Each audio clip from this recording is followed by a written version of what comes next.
Fábio Gianni, ítalo-brasileiro, administrador de empresas com mais de 25 anos de experiência em varejo e bens de consumo, gerenciamento geral de operações nacionais, multinacionais e multiculturais.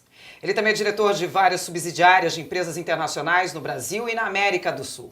O seu conhecimento e experiência no mercado de varejo e bens de consumo o trouxe até aqui.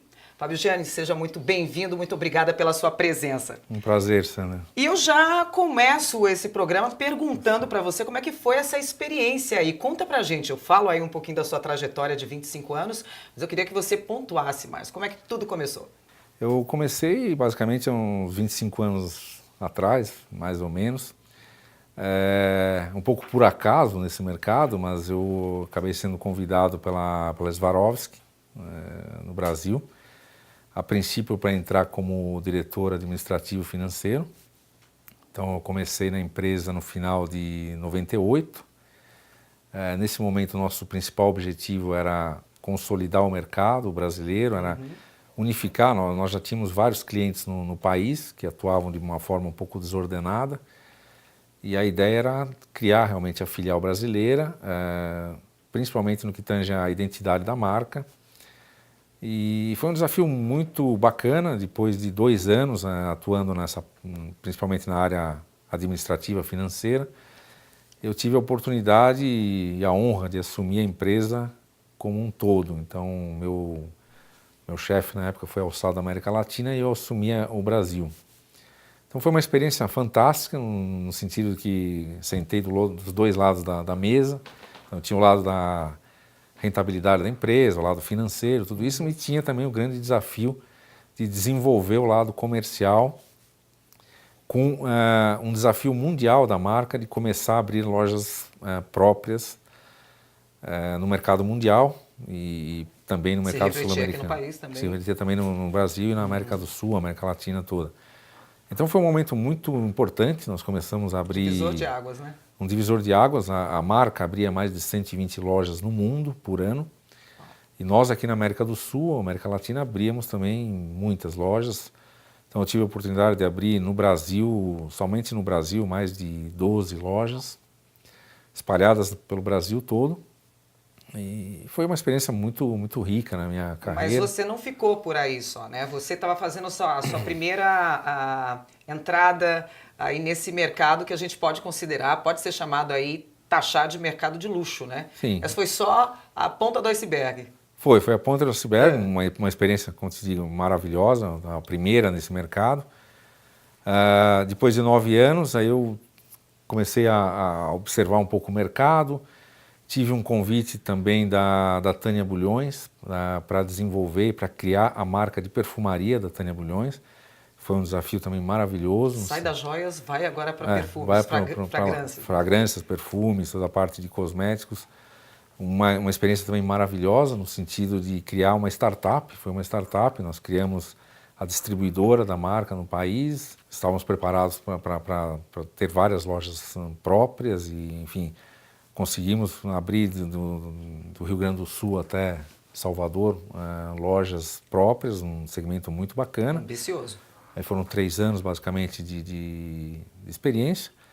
Depois tive um convite também para assumir a parte de retail da América Latina, da Estée Lauder, principalmente focado na marca MAC e Clinique, que era a marca MAC já muito desenvolvida no mercado brasileiro. Então, tivemos a oportunidade nesses 2 anos, basicamente, de atuação ali, de assinar vários contratos de abertura de lojas pelo país, num desenvolvimento muito grande. A MAC tinha a 5ª loja mais,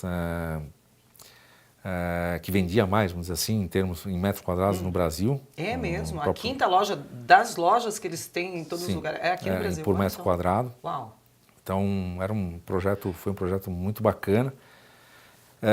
Depois disso, eu tive uma experiência também muito forte, muito grande, no sentido de auxiliar marcas internacionais a entrarem no país. Então, nós estamos falando isso no período de 2011, 2012, quando nós estávamos com a capa do The Economist para cima. O Brasil era realmente uma ascensão ótima. Muito grande. Investidores todos de olho aqui. Investidores de olho e tal. Então, eu tive a oportunidade de auxiliar mais de 20 marcas internacionais a entrarem no país. Você comenta, inclusive, que no shopping muito conhecido, né, em São Paulo capital, o JK. No shopping JK foram mais de ali. 20 marcas que entraram novas, com investimentos muito grandes e lojas maravilhosas. E foi basicamente aí que o meu contato com a Ferragamo começou nesse momento. Logo depois que entramos, a Ferragamo, na realidade, nós recompramos a marca no país, que estava na mão de um franqueado. Então retomamos a marca para a Itália e aí a marca me convidou para ficar somente com Ferragamo, cuidando de Brasil, dando um suporte para alguns países da América do Sul, quando necessário. E foram 6 anos aí de experiência, uma marca fantástica, maravilhosa. Fazendo toda a parte de desenvolvimento da marca também, criando lojas próprias, já tínhamos algumas, a gente retomou as lojas, fizemos toda a parte de adequação da marca para a identidade visual e tudo isso do momento. E a ideia era realmente crescer muito em termos de loja, num país continental como o Brasil. Mas só infelizmente... desafios, né? Só desafios, né? Desafios grandes, uma performance muito boa, as marcas têm uma performance muito boa no país. E isso foi até 2016. Então, em 2016, no final do ano, eu saí da Ferragamo e retomei a minha carreira na minha empresa de gestão, basicamente auxiliando hoje marcas nacionais e internacionais que estão aqui no Brasil e também abrindo um pouco o leque, para não ficar só no mercado muito segmentado, premium, de varejo. Hoje eu tenho alguns parceiros que nós estamos trabalhando também em outros segmentos, não só no varejo premium, vamos dizer assim. Eu vou voltar um pouquinho. Então, esse é um pouquinho meu... Esse é um pouquinho do seu currículo vasto e com marcas de peso aí mundialmente conhecidas, né? Puxando um pouquinho para esse lado do mercado de luxo, premium, como é que é a característica desse consumidor? O que esse consumidor quer? Ele quer estar em casa? Ele quer ir ver o produto, tocar o produto? Como que ele se comporta? É um consumidor extremamente exigente. Então, o que eu caracterizo hoje, o que é o mercado de luxo, é excelência no atendimento, excelência na qualidade do produto e em servir o cliente da forma como ele espera ser atendido. Para cada cliente, um atendimento. Para cada cliente, um atendimento, uma coisa muito artesanal. Então, o que nós temos que ter aqui no país, e nós já temos um dos atendimentos mais premiums do mundo.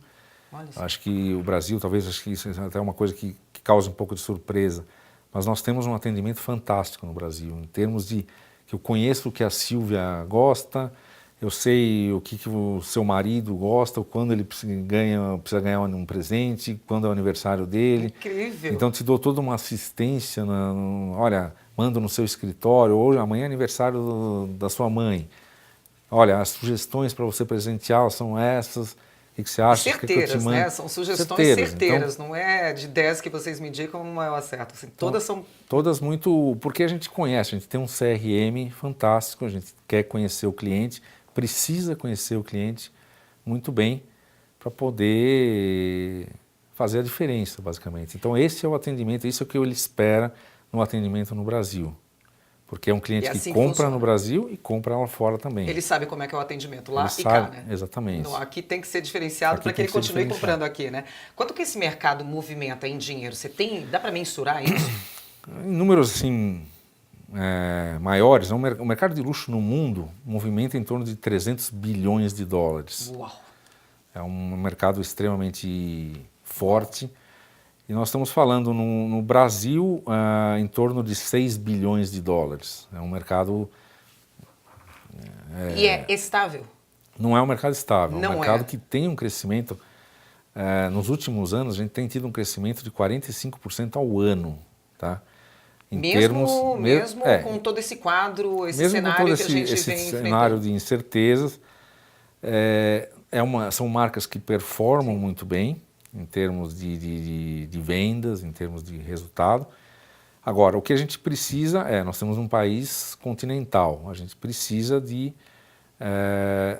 retomar, vamos dizer assim, a credibilidade no país no sentido de investimento dessas marcas para que a gente possa realmente atingir o mercado brasileiro como um todo, porque as marcas estão muito centralizadas entre São Paulo e Rio, E nós temos um país continental Por que não Salvador? Por que não Pará? Exatamente. Por que não Curitiba? Exatamente. Né? Enfim. E os próprios clientes nos informam isso, porque, de novo, com esse CRM, a gente sabe para onde a gente está vendendo, para quem a gente está vendendo. E o que está precisando. E o que está precisando. E entendemos a oportunidade de termos lojas ou multimarcas ou lojas próprias, ou um e-commerce que também, no próprio segmento premium, está sendo cada vez mais desenvolvido. Então, a ideia é poder atingir o país de uma forma mais...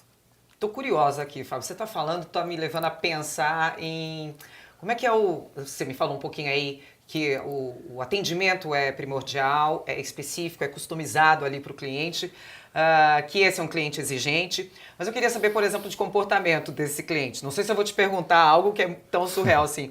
Eles dividem no cartão de crédito? Sim. É mesmo? Sim, dividem. Essa é uma situação super importante que você está mencionando.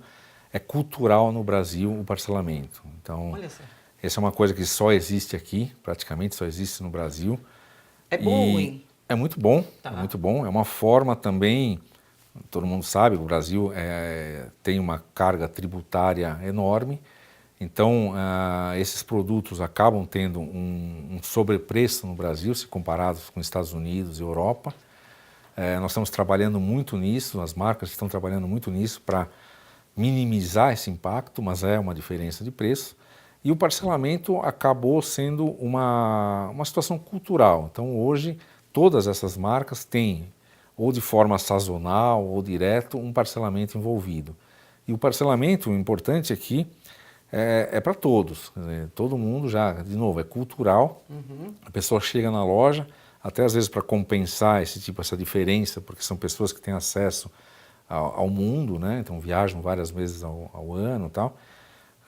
Mas pela diferença de atendimento que nós damos aqui, pela diferença de entender e de conhecer o cliente e também pela própria situação do parcelamento, acaba sendo uma alternativa de compra. Realidade. Uma realidade muito importante. Uma realidade que não pode ser colocada de lado. Não pode ser colocada de lado, de forma nenhuma. Essas lojas que a gente está falando desse mercado de luxo, são lojas que a gente não vê em ruas.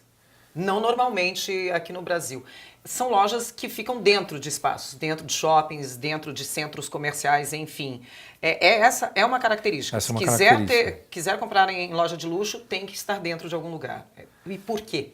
Na realidade, é uma característica. Isso, nos últimos anos, também vem se consolidando. Então, equipamentos, shopping centers que estão se formando, se desenvolvendo para atender especificamente esse nicho de mercado. A gente tem muitos shoppings assim com esse perfil? Ou estão mais concentrados também nessas regiões que a gente fala em São Paulo? Temos muitos shoppings. Hoje o Brasil, em torno, se me falha a memória, nós estamos falando em torno de 600 shoppings no Brasil hoje. Mas em alguns muito segmentados. Então você tem, nas principais capitais, você tem shoppings já bem segmentados e que procuram unir e ter todas essas marcas no mesmo espaço. Então você vai em determinado shopping... Se passeio comece na abertura da porta ali no shopping, então, com uma bela recepção, enfim, você vai podendo ter essa seleção de mercadorias. Porque na realidade o cliente que está habituado com essas marcas, então ele também, a gente costuma dizer, tem todo um leque envolvido. Então ele está... Parte gourmet, estacionamento, VIP, atendimento. Então esses shoppings estão basicamente... estão sendo desenvolvidos com esse objetivo. Então o cliente encontra não só as marcas, mas também todo um respaldo de restaurantes, de atendimento, de tudo isso. Ainda tem espaço para entrar mais marca de luxo aqui? Ou todas já estão aqui, já se consolidaram, não precisamos mais? Não, tem espaço. As marcas, nós temos já a presença de várias marcas internacionais no país, várias marcas marcas premium, de luxo. Agora, o que tem é isso que eu estava te falando. Nós temos que abrir esse mercado não só para as principais capitais, São Paulo, Rio. Existe um mercado muito grande que ainda nós estamos atingindo pouco, de uma forma não muito... Moderna, na verdade. Porque se esse cliente quiser comprar, ele tem que se deslocar de avião, fazer uma semana de compras em São Paulo, no Rio de Janeiro. Quer dizer, ele poderia comprar na cidade dele. Poderia comprar na cidade dele. Todas essas marcas estão preparadas para atender em em outros estados, mesmo que não tendo lojas físicas, mas eu acho que cabe realmente ainda um grande estudo aí sobre isso, mas um estudo rápido, né? Um estudo rápido. Não Nós pode temos ficar muito no papel, né?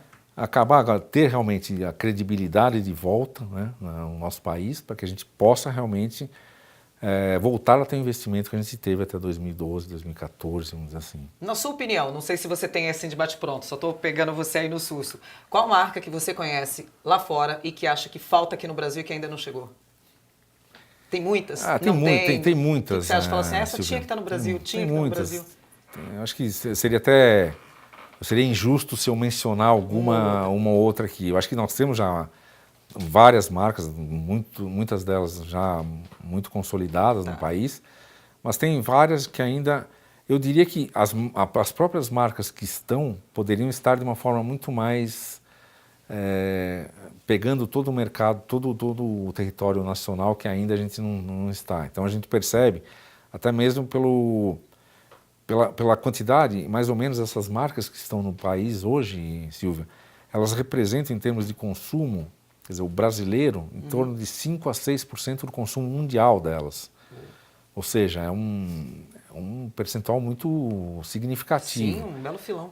Então você vê que as marcas, os brasileiros, ou quem vive no Brasil, está comprando muito lá fora, mas talvez por uma falta de logística, de reestruturação das marcas. Não está ainda comprando Poderia no país. Poderia estar comprando aqui. Gerando lucro aqui, então, gerando movimentação melhorando financeira aqui. A questão credibilidade, melhorando a questão tributária, que é algo que sempre foi Não tem como negar, não tem como negar. Fechar os olhos. A carga tributária é algo que prejudica o muito. desenvolvimento do país de uma forma muito forte, principalmente nesse segmento.